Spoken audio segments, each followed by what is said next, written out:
ഇന്ന് വളരെ മനോഹരമായ ദിവസം. ഈ വേദിയിലേക്ക് എന്നെ എന്നെയും മാഷെയും ക്ഷണിച്ച സംഘാടകരോട് ആദ്യം തന്നെ നന്ദി പറയുന്നു. ഈ ഒരു ചർച്ച, ഇതിൻ്റെ പേര് കര കവിഞ്ഞൊഴുകിയ കാലം എന്നാണ്.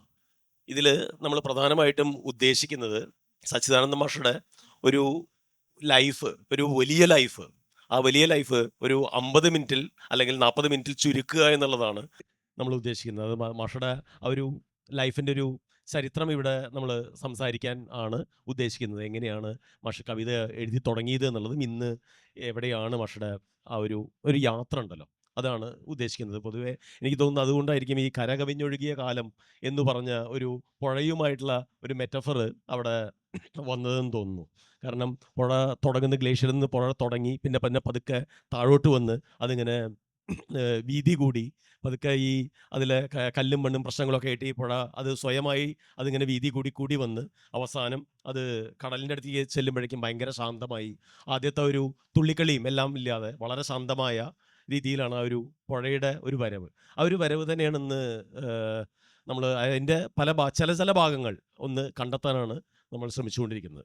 ആദ്യം എനിക്ക് തോന്നുന്നു ഈ ഒരു സെഷൻ തുടങ്ങുന്നത് മാഷയുടെ ഒരു കവിത വായിച്ചുകൊണ്ടാവണം എന്ന് ഒരു ആഗ്രഹമുണ്ട്. മാഷ് ഒരു കവിത വായിക്കാമോ? ഞാൻ എല്ലാ കാലത്തും വിശ്വസിച്ചു പോന്നിട്ടുള്ളത്, എഴുത്തുകാർ, ഒരുപക്ഷെ വിശേഷിച്ചും കവികൾ, ഏത് കാലത്തിലുള്ളവരായാലും ഏത് ദേശത്തിൽ കഴിയുന്നവരായാലും ഒരൊറ്റ ഗോത്രത്തിൽ, ക്ലാൻ എന്നോ ട്രൈബ് എന്നോ പറയാം, ഒരൊറ്റ ഗോത്രത്തിൽപ്പെട്ടവരാണ് എന്നാണ്. 60 വർഷത്തെ എഴുത്തും ആലോചനയുമൊക്കെ എനിക്ക് തന്ന പ്രധാനപ്പെട്ട ഉൾക്കാഴ്ചകളിലൊന്ന് അതായിരുന്നു എന്ന് പറയാം.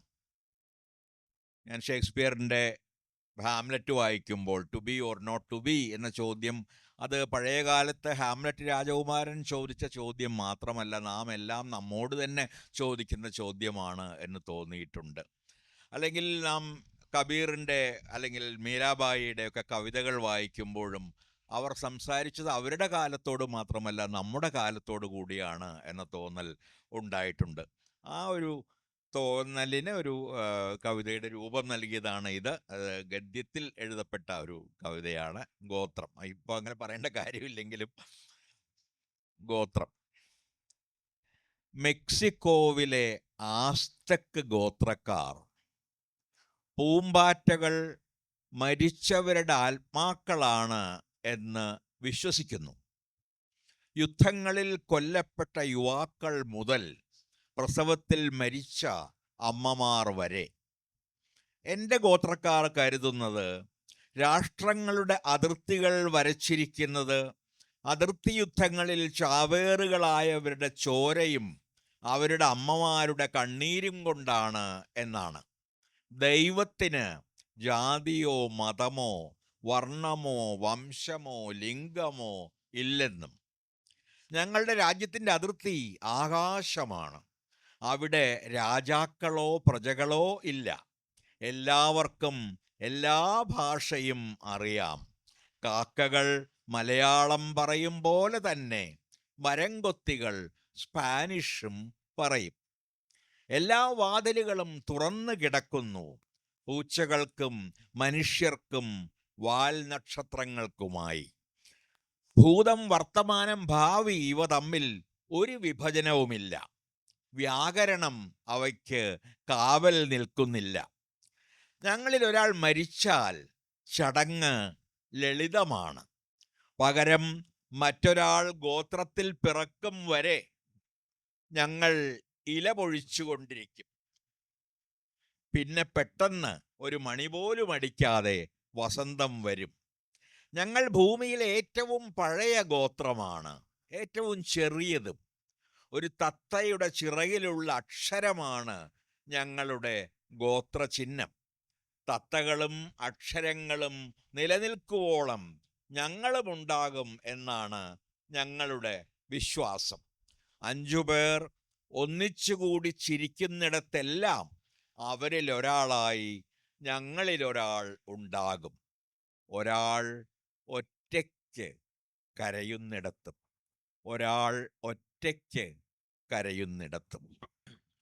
ഈ ഒരു ഗോത്രം എന്ന് പറയുന്ന ആ ഒരു സങ്കല്പം ഒരു കുട്ടി തിരിച്ചറിയുന്നത്, ഇപ്പം ഞാൻ ഇന്ന ഗോത്രത്തിലാണെന്നുള്ളത് ഒരു കുട്ടി ജനിച്ച് കുറച്ച് കഴിഞ്ഞിട്ടാണ് ഞാൻ കവിതയുടെ ഗോത്രത്തിലാണ് എന്നുള്ള ആ ഒരു തിരിച്ചറിവ് ഒരു കുട്ടിക്ക് ഉണ്ടാവുന്നതെന്ന് തോന്നുന്നു. നമ്മൾ ആ ഗോത്രത്തിലാണ് ജനിക്കുന്നത്, കുട്ടി ഭാഷയിലേക്ക് ജനിച്ചു വീഴുന്നു എന്ന് പറയുന്നത് പോലെ തന്നെ നമ്മളത് തിരിച്ചറിവ് ഉണ്ടാവാൻ കുറച്ച് സമയമെടുക്കും. എപ്പോഴാണ് മാഷ് ആദ്യമായിട്ട് ഒരു കവിതയിലേക്ക്, ഈ പറയുന്ന ഒരു കവിത എഴുതുന്നത്? എനിക്ക് തോന്നുന്നത് ഏകദേശം ഒരു 11 വയസ്സ് ഉള്ളപ്പോഴാണെന്ന് തോന്നുന്നു. ആ കവിതയെക്കുറിച്ച്, ആദ്യത്തെ കവിതയെക്കുറിച്ച് ഒന്ന് പറയാൻ പറ്റുമോ? അതിൻ്റെ ഒരു രചനാ പശ്ചാത്തലവും.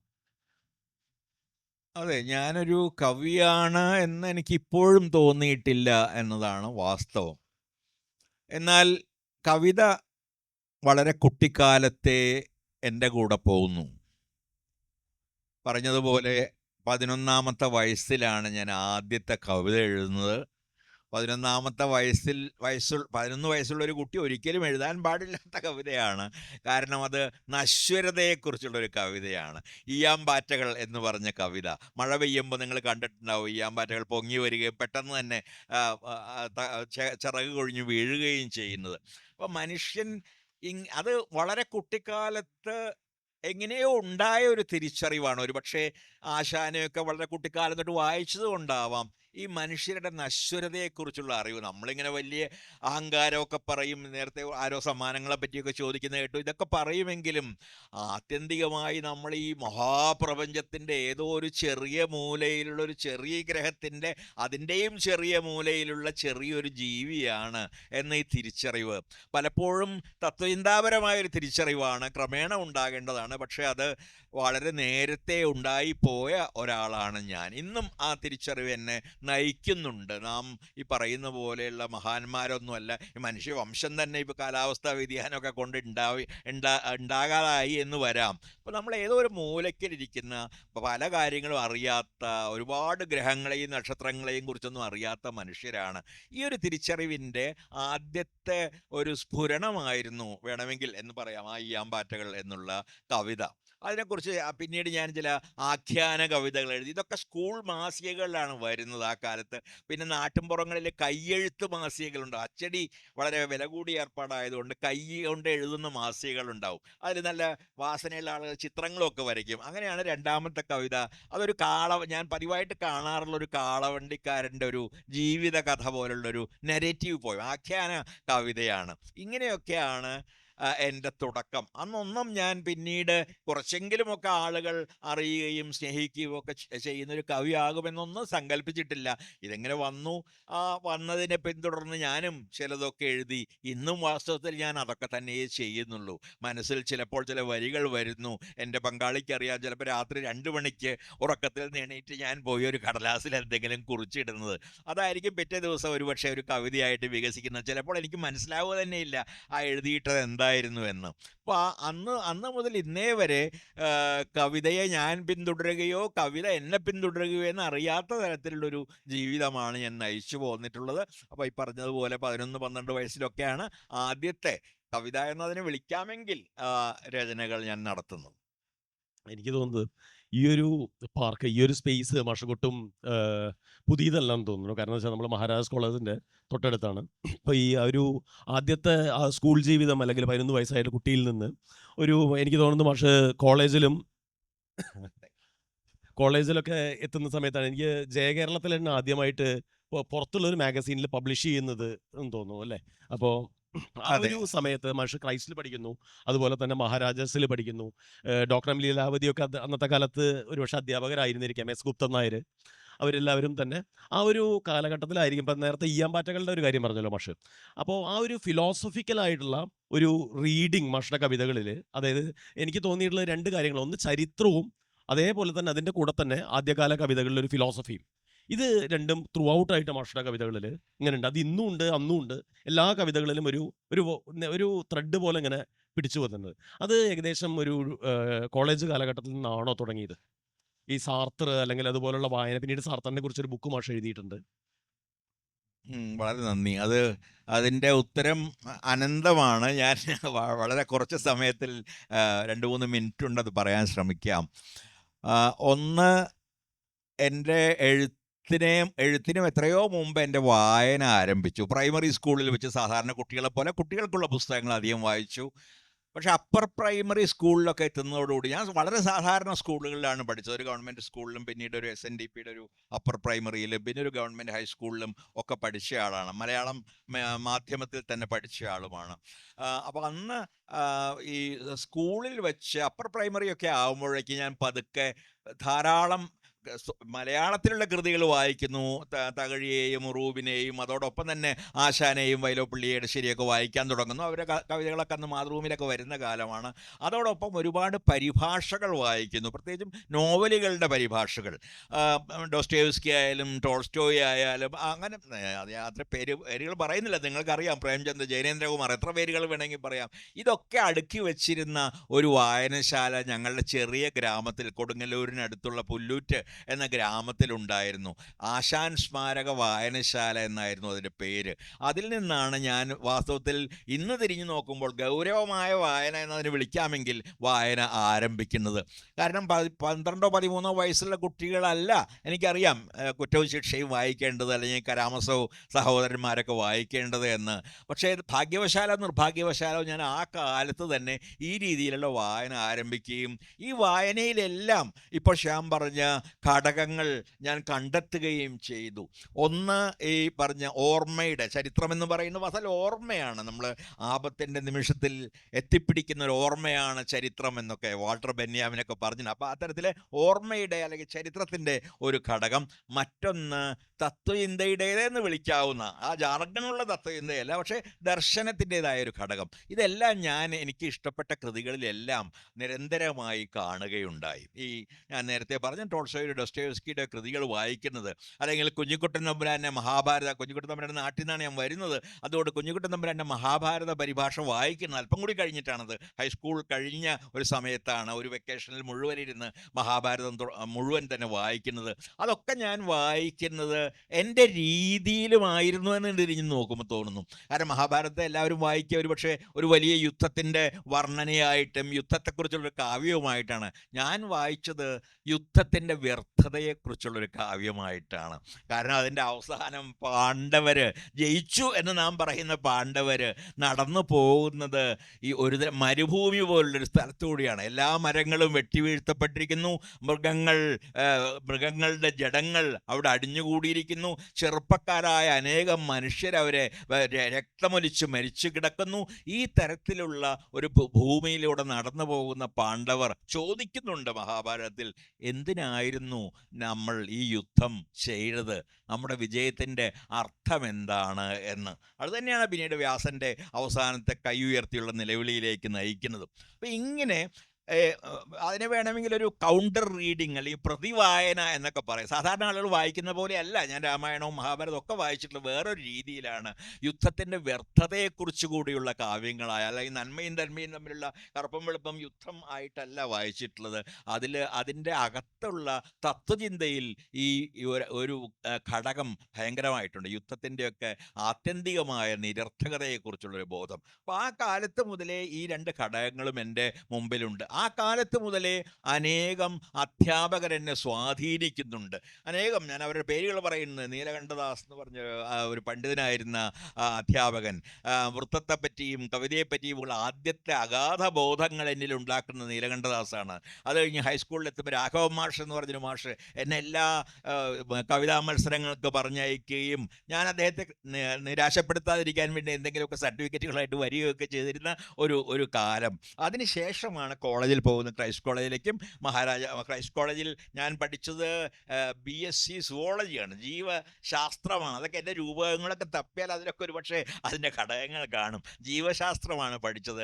അത് കഴിഞ്ഞിട്ടാണ് ഈ തൊട്ടടുത്തുള്ള മഹാരാജാസ് കോളേജിൽ ഞാൻ MA ഇംഗ്ലീഷാണ് പഠിച്ചത്, മലയാളമല്ല, ഇംഗ്ലീഷ് പക്ഷേ ഇംഗ്ലീഷ് പഠിച്ചെങ്കിലും ആ കാലത്ത് അവിടെ ശ്യാം പറഞ്ഞതുപോലെ അന്ന് ഇവിടെ സാനു മാഷുണ്ട്, ലീലാവതി ടീച്ചറുണ്ട്, ഗുപ്തൻ നായർ മാഷുണ്ട്, ഇങ്ങനെയുള്ള എം അച്യുതൻ സാറുണ്ട്. ഇങ്ങനെയുള്ള അനേകം ആളുകൾ, വലിയ ഗുരുക്കന്മാരെന്ന് പറയാവുന്ന ആളുകളുടെ കൂടെയാണ് ഞാൻ വളർന്നത്. അവർ നേരിട്ട് എന്നെ പഠിപ്പിച്ചില്ല, പക്ഷെ നേരിട്ടല്ലാതെ പരോക്ഷമായി അവരെയൊക്കെ ഞാൻ അധ്യാപകരായി അംഗീകരിക്കുകയും ഈ മലയാളം അസോസിയേഷൻ്റെയൊക്കെ യോഗങ്ങളിൽ പങ്കെടുക്കുകയും പ്രബന്ധങ്ങൾ അവതരിപ്പിക്കുകയും അവരുടെയൊക്കെ പ്രസംഗങ്ങൾ കേൾക്കുകയും ഒക്കെ ചെയ്തു. ആ കാലമായപ്പോഴേക്കും ഞാൻ പരസ്യമായി പറഞ്ഞ പോലെ മാസികകൾ എഴുതാൻ തുടങ്ങി. ജയകേരളം എന്നാണ് മദിരാശിയിൽ നിന്ന് വന്നിരുന്ന അപ്പുക്കുട്ടി ഗുപ്തൻ എഡിറ്ററായിരുന്ന ഒരു മാസികയുണ്ട്. അതിലാണ് എൻ്റെ ആദ്യത്തെ ഈ പുറം മാസിക. സ്കൂൾ മാസികകളിൽ, കോളേജ് മാസികകൾ എല്ലാ കാലത്തും എഴുതിയിരുന്നു. പുറം മാസിക എന്നുള്ളതിലേക്ക് അതിലാണ് ആദ്യത്തെ കവിതകൾ വരുന്നത്. അതിനുശേഷം അന്വേഷണത്തിൽ വരുന്നു, എം ഗോവിന്ദൻ്റെ സമീക്ഷയിൽ വരുന്നു, അനേകം ചെറിയ ചെറിയ മാസികകളിലായിട്ട് പിന്നീട് ഈ കവിതകളൊക്കെ വന്ന് തുടങ്ങുകയും ചെയ്യുന്നു. ആ കാലത്തെല്ലാം തന്നെ ഒരുപാട് അധ്യാപകർ എന്നെ നിരന്തരമായിട്ട് പ്രചോദിപ്പിച്ചുകൊണ്ടിരുന്നു, പ്രേരിപ്പിച്ചുകൊണ്ടിരുന്നു. എൻ്റെ കവിതയെ മുന്നോട്ട് പോകാനുള്ള ഇന്ധനം നിരന്തരമായി നൽകിക്കൊണ്ടിരുന്നു. ആ രീതിയിലാണ് അനേകം പേരുടെ സഹായത്തോടു കൂടിയാണ് ഏത് എഴുത്തുകാരനും, എത്ര വലിയ പ്രതിഭാശാലിയായും എഴുത്തുകാരനും എഴുത്തുകാരിയും ആത്യന്തികമായി ഉണ്ടാകുന്നത്. ഒരുപാട് പേരുടെ പിന്തുണ, പ്രോത്സാഹനം, പല രീതിയിലുള്ള സഹായങ്ങൾ, ഇവയൊക്കെ സ്വീകരിച്ചാണ് എല്ലാവരും വളരുന്നതെന്ന് എനിക്ക് തോന്നുന്നു. ഞാൻ എന്തെങ്കിലും പറയാതെ വിട്ടിട്ടുണ്ടോ? ഇല്ല, അതേ കാലഘട്ടത്തിൽ തന്നെ എനിക്ക് തോന്നുന്നത് മാഷ് കുറേശ്ശെ പൊളിറ്റിക്കൽ രീതിയിലേക്ക് മാറുന്നൊരു സമയമാണെന്ന് തോന്നുന്നു. അന്ന് സ്റ്റുഡൻസ് ഫെഡറേഷൻ ഓഫ് ഇന്ത്യ, അതുപോലെ ഡെമോക്രാറ്റിക് ഫ്രണ്ട് പോലുള്ള ചെറിയ പാർട്ടിയുടേത് അന്ന് മഹാരാജാസ് കോളേജിലൊക്കെ ഉണ്ടായത്. എനിക്ക് തോന്നുന്നത് മത്തായി മാനൂരാനെ പോലുള്ള ആളുകൾ, അതായത് ഒരു കേരളം ഒരു ചെറിയ രാജ്യമായി വേണം എന്നുള്ള അവകാശങ്ങൾ ചരിത്രപരമായിട്ട് കൊണ്ടുവരുന്നു. ആ ഒരു രീതിയിലുള്ളൊരു കാലം നമുക്ക് ഇങ്ങനെ വരുന്നൊരു സമയത്താണ് മാഷ് ഇത്. അതേസമയം തന്നെ മാഷ് മദ്രാസിലെ ലൈഫിനെ കുറിച്ച് പറഞ്ഞു. എം ഗോവിന്ദനെ കുറിച്ചും അല്ലെങ്കിൽ അതുപോലുള്ള ആളുകളുമായിട്ട് മാഷുടെ ആ കാലത്ത് ബന്ധമുണ്ടായിരുന്നു. എനിക്ക് തോന്നുന്നത് ഇതേ മാഷ് മഹാരാജാസ് ആവുന്ന സമയത്തായിരിക്കാം ഒരുപക്ഷെ മാഷ് അയ്യപ്പ പണിക്കരെ, അത് ഞാൻ ഇവിടെ വായിച്ചിട്ടുണ്ട്, അയ്യപ്പ പണിക്കരെ ആദ്യമായിട്ട് കാണുന്ന ഒരു കാര്യം. എനിക്ക് തോന്നുന്നത് എം ഗോവിന്ദൻ ആ കാലത്ത് ഈ CIA ഏജൻ്റാണ് എന്നുള്ള രീതിയിലുള്ള കുറേ വിവാദങ്ങളും എല്ലാം തന്നെ എനിക്ക് തോന്നുന്നത് അതിനുശേഷം അദ്ദേഹത്തിൻ്റെ മകനും അതേ കാര്യങ്ങളൊക്കെ അനുഭവിച്ചിട്ടുണ്ട്. അങ്ങനെ കുറേ പ്രശ്നങ്ങളും അതിന് ശേഷമൊക്കെ. ആ ഒരു കാലഘട്ടത്തിനെ കുറിച്ചൊന്ന് പറയാൻ പറ്റുമോ? അതെ, ഈ തൊട്ടടുത്തുള്ള മഹാരാജാസ് കോളേജ് എൻ്റെ രൂപീകരണത്തിൽ വളരെ വളരെ വലിയ പങ്ക് വഹിച്ച ഒരു സ്ഥാപനമാണ്. ഞാൻ നേരത്തെ തന്നെ പറഞ്ഞു, അവിടെ ഉണ്ടായിരുന്ന മഹത്തുക്കളായ അധ്യാപകരെയും അധ്യാപികമാരെയും പറ്റി. അതോടൊപ്പം തന്നെ ആ കാലത്താണ് വിദ്യാർത്ഥി ഫെഡറേഷൻ എന്നെ സമീപിക്കുന്നത്, അതിൻ്റെ ഒരു സ്ഥാനാർത്ഥിയായിട്ട് നിൽക്കാമോ എന്ന് ചോദിച്ച്. പക്ഷേ എൻ്റെ ഒരു സവിശേഷ സ്വഭാവം ഏതെങ്കിലും ഒരു പാർട്ടിയുടെയോ സംഘടനയുടെയോ അനുയായിയാകാൻ എന്നെ സമ്മതിച്ചിരുന്നില്ല, ഇപ്പോഴും സമ്മതിക്കുന്നില്ല. അതുകൊണ്ട് ഞാൻ പറഞ്ഞു, ഞാൻ സ്വതന്ത്ര സ്ഥാനാർത്ഥിയായിട്ട് നിൽക്കാം, നിങ്ങൾക്ക് എന്നെ പിന്തുണയ്ക്കാം. അങ്ങനെ വിദ്യാർത്ഥി ഫെഡറേഷൻ പിന്തുണയ്ക്കുന്നൊരു സ്വതന്ത്ര സ്ഥാനാർത്ഥിയായിട്ടാണ് അന്ന് ഞാൻ നിൽക്കുന്നത്. അതേ കാലത്ത് അവിടെ ഡെമോക്രാറ്റിക് ഫ്രണ്ട് എന്ന് പറഞ്ഞൊരു സംഘടന, അവരാണ് സ്ഥിരമായിട്ട് ജയിക്കുക. സുരേഷ് മാഞ്ഞൂരാൻ എൻ്റെ ക്ലാസ്മേറ്റ് ആയിരുന്നു, മത്തായി മാഞ്ഞൂരാൻ്റെ ഒരു മരുമകനൊക്കെ ആയിട്ട് വരും. അപ്പോൾ ആ ഒരു ഒരു ഒരു കാലം എൻ്റെ രൂപീകരണത്തിൽ വലിയ പങ്ക് വഹിച്ചിട്ടുണ്ട്. ക്രൈസ്റ്റ് കോളേജിലേക്കാൾ ഏറെ ഒരു പക്ഷേ. കാരണം ആ കാലത്ത് മഹാരാജാസിൽ ഒന്നാം തരം ഒരു വായനശാലയുണ്ടായിരുന്നു. ഏറ്റവും പുതിയ ഇംഗ്ലീഷിലും മലയാളത്തിലുമുള്ള പുസ്തകങ്ങൾ, കവിതകളായാലും കഥകളും നോവലുകളുമായാലും വായിക്കാനുള്ള അവസരം ധാരാളമായിട്ട് മഹാരാജാസ് ഒരുക്കി തന്നു. മഹാരാജാസിൽ വച്ച് തന്നെയാണ് നേരത്തെ പറഞ്ഞതുപോലെ അയ്യപ്പ പണിക്കരെ ഞാൻ ആദ്യമായിട്ട് കണ്ടുമുട്ടുന്നത്. അവിടെ ഒരു സെമിനാറിന് വരികയാണ്. അത് കഴിഞ്ഞ് ഞങ്ങൾ കുറച്ചു പേര് മാത്രം വൈകുന്നേരം ഒന്നിച്ചിരുന്ന്, അതിന് നേരെ എതിരെയായിരുന്നു സാഹിത്യപരിഷത്തിൻ്റെ ഓഫീസ്, അവിടെ പോയിരുന്ന് കുറേ നേരം ഒന്നിച്ച് കവിത വായിക്കുന്നു. അന്നാണ് അയ്യപ്പ പണിക്കർ ആദ്യമായിട്ട് മൃത്യുപൂജ എന്ന കവിത അവിടെയാണ് ആദ്യം അച്ചടിക്കുന്നതിന് മുമ്പ് അവതരിപ്പിക്കുന്നത്. ആ കവിത അവതരിപ്പിക്കുന്നു. പണിക്കർ ഞാൻ വായിക്കാൻ തുടങ്ങിയിരുന്നു. കുരുക്ഷേത്രവും ഹേഗഗാറിനും ഒക്കെ അന്നേ വായിച്ചിരുന്ന കവിതകളാണ്. അപ്പോൾ പണിക്കർ സാറുമായിട്ട് കണ്ടുമുട്ടുന്നു. പണിക്കർ സാറുമായിട്ടുള്ള കണ്ടുമുട്ടൽ പലതരത്തിലുള്ള വഴിത്തിരിവുകളിലേക്ക് നയിക്കുന്നുണ്ട്. കേരള കവിത എന്ന കവിതയ്ക്ക് വേണ്ടി മാത്രം, കവിതയ്ക്കും കാവ്യ നിരൂപണത്തിനും വേണ്ടി എന്ന് പറയാം, ഒരു ത്രൈമാസികം തുടങ്ങാൻ ഞങ്ങൾ കുറേ പേര് തീരുമാനിക്കുന്നു. അതിൽ ഞങ്ങൾ 20 പേര് 200 രൂപ വെച്ചിട്ട് എടുത്തിട്ടാണ്, അന്ന് വളരെ പഴയ 200 രൂപയാണത്, ഈ മാസിക തുടങ്ങുന്നത്. അതെനിക്കിപ്പോഴും ഓർമ്മയുണ്ട്. എൻ്റെ ആദ്യത്തെ പല പ്രധാനമെന്ന് പിൽക്കാലത്ത് പലരും പറഞ്ഞ കവിതകളും വരുന്നത് ഈ കേരള കവിത എന്ന ചെറിയ 500 കോപ്പിയോ ചിലപ്പോൾ 1000 കോപ്പിയോ മാത്രം അടിച്ചിരുന്ന ഒരു ത്രൈമാസികത്തിലാണ്. 5 സൂര്യൻ എന്നുള്ള കവിത, ഒരു തുള്ളി എന്ന കവിത, ആത്മാഹുതി എന്ന കവിത, അങ്ങനെ എൻ്റെ ആദ്യ സമാഹാരത്തിലെ പല കവിതകളും അതിൽ വന്നതാണ്. പിന്നെ പണിക്കരുമായുള്ള കത്തിടപാട്, അയ്യപ്പ പണിക്കർ സാർ ഒരിക്കലും ഒരു ഗുരുവായിട്ട് ഭാവിക്കുകയില്ല. ഭാവിക്കാതെ തന്നെ അത് ഗുരുവിൻ്റെ പങ്ക് വഹിക്കുകയും ജീവിതത്തിൽ. അപ്പം അദ്ദേഹം നിരന്തരമായി എനിക്ക് കത്തെഴുതും, ഞാൻ അദ്ദേഹത്തിനും എഴുതും, ഞാൻ എഴുതുന്ന കവിതകളൊക്കെ അയച്ചു കൊടുക്കും, അതിനെക്കുറിച്ചുള്ള ചില അഭിപ്രായങ്ങളൊക്കെ അദ്ദേഹം പറയും. ഇങ്ങനെയുള്ള ഒരു ആ, ആ, ഇന്ന് പറയുകയാണെങ്കിൽ ഒരു ഡിസ്റ്റൻസ് എഡ്യൂക്കേഷൻ എന്ന് പറയാം, ഒരു വിദൂര വിദ്യാഭ്യാസം. കാരണം ഞാൻ അന്ന് എറണാകുളത്തും അദ്ദേഹം തിരുവനന്തപുരത്തുമാണ്. ഇന്ന് അത് ദൂരമല്ലെങ്കിൽ പോലും അന്നൊരു ദൂരമായിരുന്നു. അപ്പോൾ അവിടെ നിന്ന് അദ്ദേഹം ഇതിനൊക്കെ മറുപടി അയക്കുകയും താൻ എഴുതുന്ന പുതിയ കവിതകൾ ഇങ്ങോട്ട് അയച്ചു തരികയും ഒക്കെ ചെയ്യുമായിരുന്നു. അതേ സമയത്ത് തന്നെയാണ് എം ഗോവിന്ദൻ്റെ ഒരു സർക്കിളുമായിട്ട് ഞാൻ ബന്ധപ്പെട്ടു. തൃശ്ശൂരുള്ള എൻ്റെ വളരെ അടുത്ത സുഹൃത്തായിരുന്ന ഷീബ അമീറിനെയാണ് ഇപ്പോൾ കൂടുതൽ ആളുകൾ അറിയുക. ഷീബ അമീറിൻ്റെ വാപ്പയായിട്ടുള്ള PK റഹീം എൻ്റെ വളരെ അടുത്ത സുഹൃത്തായിട്ട് വരുന്നത്. അപ്പോൾ റഹീം, പിന്നെ എം ഗോവിന്ദൻ, പിന്നെ ഒരു MN റോയിയുടെ പിന്തുടർച്ചക്കാരനായിരുന്ന N ദാമോദരൻ, ഇങ്ങനെയുള്ള കുറേ ആളുകൾ, ഞങ്ങൾക്ക് എല്ലാവർക്കും VT ഭട്ടതിരിപ്പാടിലുള്ള ഒരുപാട് സാമൂഹ്യ പരിഷ്കർത്താക്കളുമായി ആഴത്തിലുള്ള ബന്ധമുണ്ടായിരുന്നു. VT ഭട്ടതിരിപ്പാടൊക്കെ എനിക്ക് ചോറ് വിളമ്പി തന്നിട്ടുള്ള ആളുകളിൽ ഒരാളാണ്. അതൊരു വലിയ അഭിമാനത്തോടും ലജ്ജയോടും കൂടി പറയേണ്ട ഒരു കാര്യമാണ് ഒരു തരത്തിൽ. അങ്ങനെയുള്ള ഒരു വലിയ വലയവുമായി, സ്വതന്ത്രമായി ചിന്തിക്കുന്ന മനുഷ്യരുടെ വലിയ വലയവുമായുള്ള ബന്ധം ആ കാലത്തുണ്ടായി. പറഞ്ഞ പോലെ CIA ഏജന്റ് ആണെന്നൊക്കെ ഗോവിന്ദനെ പറ്റി പറഞ്ഞിട്ടുണ്ട്. അദ്ദേഹം ഭംഗിയുള്ളൊരു മാസിക ഇറക്കിയതുകൊണ്ടാണെന്ന് അത് പറഞ്ഞുണ്ടാക്കിയത്. അദ്ദേഹത്തിൻ്റെ ഭാര്യ വലിയൊരു ഹൃദയ ശസ്ത്രക്രിയാ വിദഗ്ധയായിരുന്നുകൊണ്ട് അവരുണ്ടാക്കിയിരുന്ന പണത്തിൽ നിന്ന് എടുത്താണ് പാവം ആ സമീക്ഷ എന്ന മാസിക ഇറക്കിയിരുന്നത്. പക്ഷെ അങ്ങനെ ആ കാലത്ത് അതായിരുന്നു സാധാരണ പറയുക. ഈ കമ്മ്യൂണിസ്റ്റ് ആശയങ്ങളിൽ അല്പം വ്യത്യാസം ഉണ്ടെങ്കിൽ CIA ഏജന്റ് എന്നാണ് പറയുക. ആ കാലത്തുള്ള നല്ല ചിന്തകർക്കൊക്കെ അത് കിട്ടിയിട്ടില്ലെങ്കിലാണെന്ന് നമ്മൾ സംശയിക്കേണ്ടത്. ആ ലേബൽ കിട്ടിയിട്ടുണ്ടെങ്കിൽ നല്ലൊരു ചിന്തകനാണ്, സ്വതന്ത്ര ചിന്തകനാണെന്ന് നമുക്കന്ന് ഊഹിക്കാം. ആ രീതിയിലായിരുന്നു ഗോവിന്ദനൊക്കെ ആയിട്ടുള്ള. അപ്പം ആ ഗോവിന്ദന് സമീക്ഷയായിട്ട് ബന്ധപ്പെടുന്നു. ഞങ്ങൾ ഇടയ്ക്കിടയ്ക്ക് കൂടുകയും MN റോയിയെ പറ്റിയിട്ടും ഇന്ത്യയുടെ ഇന്നത്തെ അവസ്ഥയെ പറ്റിയും സ്വാതന്ത്ര്യാനന്തര ഇന്ത്യ എന്താവണമെന്നതിനെ പറ്റിയും ഒക്കെയുള്ള അനേകം ചർച്ചകൾ നടത്തുന്നു. ഇടയ്ക്കിടയ്ക്ക് കവി സമ്മേളനങ്ങൾ നടത്തുന്നു. ഇങ്ങനെയുള്ള ഒരു വലയം രൂപപ്പെടുത്തുന്നതും ആ കാലത്താണ്. ഞാൻ MAക്ക് ആദ്യ വർഷം രൂപപ്പെടുന്നു, രണ്ടാമത്തെ വർഷവും അതുകൂടി കുറെ കൂടി വലുതാവുകയും ശക്തിപ്പെടുകയും ചെയ്യുന്നു.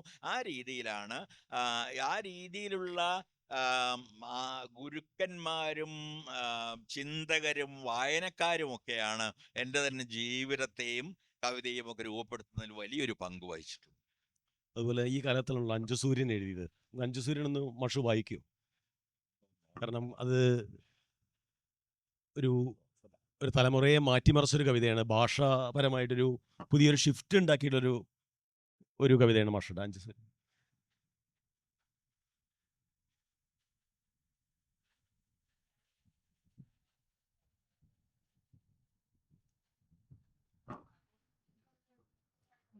ഇതൊരു ചെറിയ കവിതയാണ്. എൻ്റെ MA പഠനകാലത്ത് മഹാരാജ് കോളേജിൽ പഠിക്കുന്ന കാലത്ത് എഴുതിയൊരു കവിതയാണ്. അഞ്ച് സൂര്യൻ. എൻ ചോരയിലുണ്ടൊരു സൂര്യൻ, കുങ്കുമഗന്ധം വിതറി ചെങ്കനൽ ചുറ്റും ചിതറി കത്തും തരുണാരുണ ചഞ്ചല സൂര്യൻ. എൻ കൺകളിലുണ്ടൊരു സൂര്യൻ, നീലിമ ഇമയിൽ നിവർത്തി നീലപ്പീലി വിടർത്തി നൃത്തം ചെയ്യും പേലവ നീലസൂര്യൻ. എൻ അസ്ഥിയിലുണ്ടൊരു സൂര്യൻ, മജ്ജജ്വാലയൊഴുക്കി മജ്ജയുരുക്കി മങ്ങിത്തെളിയുമൊരിത്തിരി മഞ്ഞസൂര്യൻ. എൻ നാടിയിലുണ്ടൊരു സൂര്യൻ, പുണ്ണുപിടിച്ചു വെളുത്തും കണ്ണിമ കൂടി നരച്ചും കൂനി വിറച്ചു വിളർത്തു തളർന്നൊരു വെള്ളസൂര്യൻ.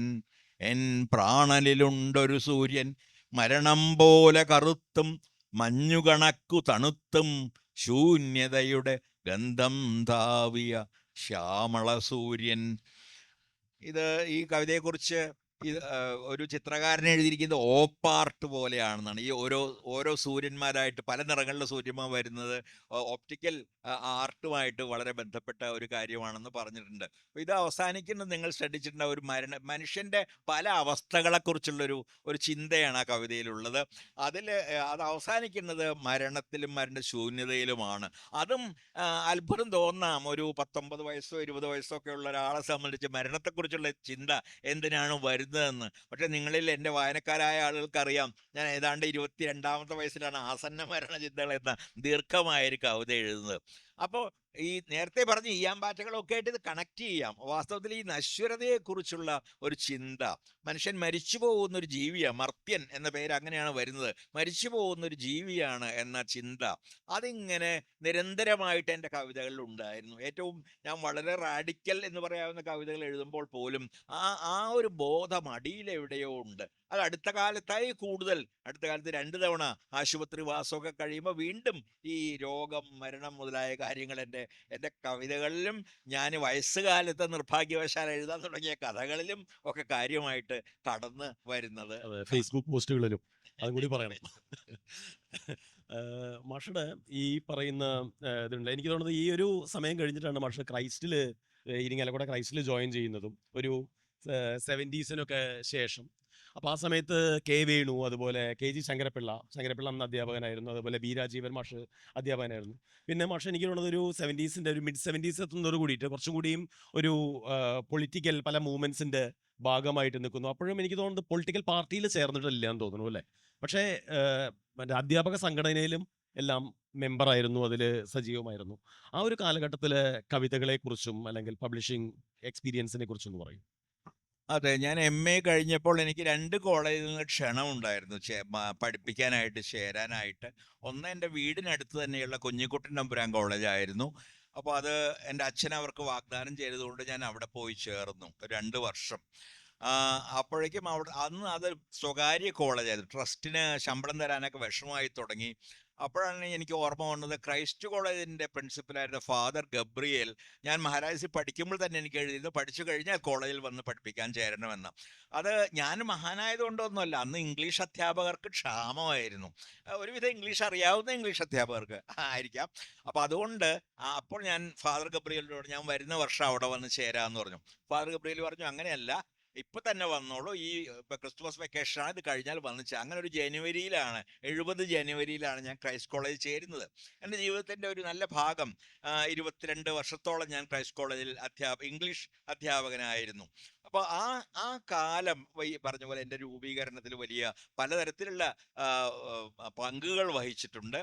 ആ കാലത്തുണ്ടായിരുന്ന അനേകം കേരളത്തിലെ കവികളും എഴുത്തുകാരുമായിട്ടുണ്ടായിരുന്ന സൗഹൃദങ്ങൾ, ആ കാലത്ത് നേരത്തെ സൂചിപ്പിച്ചതുപോലെ KPCT എന്ന സംഘടനയിൽ അതിൻ്റെ കോളേജിലത്തെ യൂണിറ്റിൻ്റെ പ്രസിഡൻറ്റും ഒക്കെ ആയിരുന്നു ഞാൻ. പക്ഷേ അന്ന് നിവൃത്തിയില്ലായിരുന്നു, കാരണം ശമ്പളം ശരിക്ക് കിട്ടില്ല, വെക്കേഷനിൽ പോകുമ്പോൾ നമ്മളെ പിരിച്ചുവിടും, പിന്നെ തിരിച്ചെടുക്കുമോ വെക്കേഷൻ കഴിയുമോ എന്ന് അറിയില്ല. ഇങ്ങനെയൊക്കെയുള്ളൊരു വല്ലാത്ത അസ്ഥിരതയുണ്ടായിരുന്നു ആ ജോലിക്ക്. അപ്പോൾ അതുകൊണ്ടൊക്കെ അത് അത്യാവശ്യമായിരുന്നു ആ അവസ്ഥക്കെതിരെ സമരം ചെയ്യൽ. അങ്ങനെ സമരങ്ങൾ നയിക്കുക, 21 ദിവസത്തെയൊക്കെ സമരങ്ങൾ, നിരാഹാര സമരങ്ങൾ ഉൾപ്പെടെയുള്ള സമരങ്ങൾ നയിക്കുക, അങ്ങനെയുള്ള പല കാര്യങ്ങളും ചെയ്തിരുന്നു. ആ കാലത്ത് തന്നെയാണ് നമ്മളിപ്പോൾ 70കൾ എന്ന് പറയുന്ന കാലം, ഒരു ജനകീയ സാംസ്കാരിക വേദി ഉണ്ടാകുന്നത്. അന്ന് നക്സലൈറ്റുകൾ എന്നൊക്കെ അറിയപ്പെടുന്ന നക്സൽബാരിയിൽ നിന്ന് ആരംഭിച്ച മാർക്സിസ്റ്റ് ലെനിനിസ്റ്റ് പാർട്ടിയുടെ ഒരു സ്വാധീനം കേരളത്തിലെ യുവാക്കളിലും ആരംഭിക്കുന്നു. ഇവിടുത്തെ ഈ പ്രസ്ഥാനങ്ങൾക്ക് ആദർശശാലിത്വം പോരാ എന്ന് തോന്നിയ കുറെ ചെറുപ്പക്കാർ അതിൽ ചേരുന്നു. ചിലർ അത് പാർട്ടിയുടെ ഭാഗമായിട്ട് മാറുന്നു. പക്ഷേ ഞങ്ങളെപ്പോലെ ചിലർ, നേരത്തെ പറഞ്ഞ പോലെ പാർട്ടിയിൽ ചേരാൻ മടിയുള്ള ആളുകൾ, അത് വേണ്ട, നമുക്കൊരു സാംസ്കാരിക വേദി ആരംഭിക്കാം, അതിലൂടെ നമുക്ക് കവിതകൾ വായിച്ചും നാടകങ്ങൾ അവതരിപ്പിച്ചും ഒക്കെ കേരളം മുഴുവൻ തന്നെയുള്ള ആളുകളെ ഉണർത്തിയെടുക്കാം എന്ന് വൃഥായോ വൃഥാവിലല്ലാതെയോ വിശ്വസിക്കുന്നു. അപ്പൊ അങ്ങനെയാണ് ആ കാലം ഒരു വലിയ, നിങ്ങൾക്ക് പലർക്കും അറിയാം, KJ ബേബി, നാടുഗദ്ദിക മുതലായിട്ടുള്ള നാടകങ്ങൾ അവതരിപ്പിക്കുന്നത്, രാമേന്ദ്ര മൊകേരിയുടെ നാടകങ്ങൾ, അതുപോലെ ബ്രെറ്റിൻ്റെ ചില നാടകങ്ങളുടെ പരിഭാഷകൾ, ഇങ്ങനെയുള്ള എൻ്റെ തന്നെ 3-4 ചെറിയ ചെറിയ നാടകങ്ങളൊക്കെ ആ കാലത്ത് അവതരിപ്പിക്കപ്പെട്ടിട്ടുണ്ട്.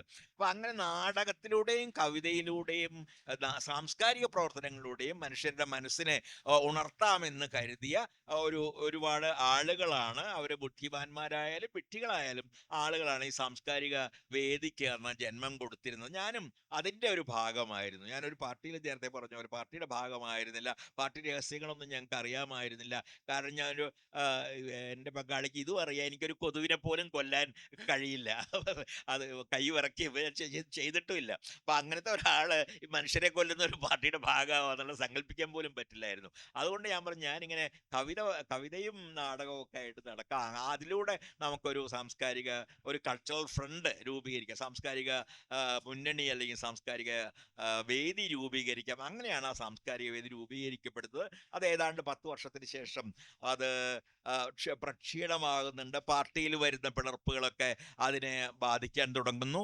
ചില ആളുകൾ പല സ്ഥലങ്ങളിലേക്ക് പിരിഞ്ഞു പോകുന്നു. ചില ആളുകൾ ഇപ്പോൾ വിപ്ലവം വരുന്നു വിചാരിച്ചിരുന്ന ആളുകൾ വിപ്ലവം വരാത്തത് കൊണ്ട് ആത്മഹത്യ ചെയ്യുന്നു. എൻ്റെ വിദ്യാർത്ഥിയായ സുബ്രഹ്മണ്യദാസ് ഉൾപ്പെടെ. ദാസിന് വേണ്ടി ഞാനൊരു വലിയ കവിത എഴുതിയിരുന്നു, ഒഴിഞ്ഞ മുറി എന്നുള്ള പേരിൽ.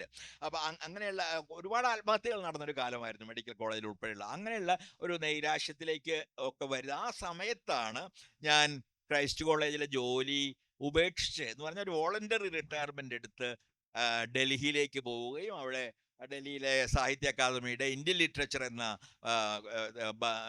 ദ്വൈമാസികത്തിൻ്റെ എഡിറ്ററായി ചേരുകയും പിന്നീട് ഏതാണ്ട് 2 വർഷം കഴിഞ്ഞ് കേന്ദ്ര സാഹിത്യ അക്കാദമിയുടെ സെക്രട്ടറിയായി പ്രവർത്തിക്കുകയും ഒക്കെ ചെയ്യുന്നത്. അപ്പോൾ എനിക്ക് തോന്നുന്നത് ഡൽഹിയിലേക്ക് മാഷ് പോകാനുള്ളൊരു അതിന് ആ സമയത്ത് തന്നെയാണോ ഈ ഭാരത് ഭവനിലേക്ക് മാഷെ ഭോപ്പാലിലുള്ള ഈ അർജുൻ സിംഗ് ഒക്കെ എൻ്റെ കാലത്ത് എനിക്ക് തോന്നുന്നു വാജ്പേയി ആണെന്ന് തോന്നുന്നു മാഷെ അവിടേക്ക് ഇൻവൈറ്റ് ചെയ്യുന്നത്. അതെ അതെ, ഡൽഹിയിലേക്ക് പോകുന്നതിനും വളരെ മുമ്പ് തന്നെ ഞാൻ ആരംഭിച്ച ഒരു ബന്ധമാണ്.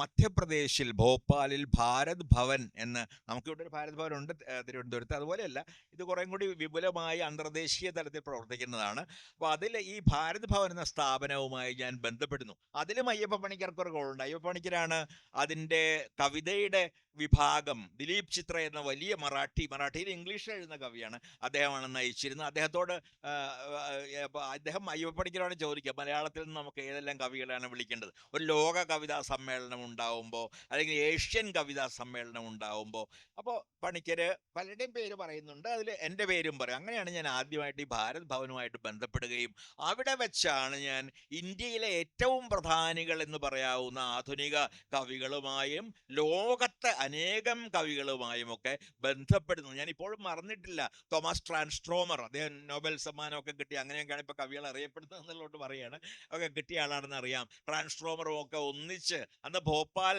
നിങ്ങൾ ചിലർ കേട്ടിട്ടുണ്ടാവും ഗ്യാസ് ട്രാജഡി എന്ന്, ഭോപ്പാൽ വാതക ദുരന്തം. ആ വാതക ദുരന്തം നടന്ന ആ കമ്പനിയുടെ പടിക്കൽ പോയിട്ട് ഞാൻ ഉൾപ്പെടെയുള്ള ആളുകൾ അതിൽ ട്രാൻസ്ട്രോമറുണ്ട്, ഒരുപാട് ആഫ്രിക്കൻ കവികളുണ്ട്, യൂറോപ്പിൽ നിന്ന് വന്ന ഒരുപാട് കവികളുണ്ട്. ഇവരെല്ലാവരും ചേർന്നിട്ട് ഒരു പ്രതിഷേധ സമ്മേളനം നടത്തുകയും ചെറുതായി സംസാരിക്കുകയും കവിതകൾ വായിക്കുകയും ഒക്കെ ചെയ്യുന്നു.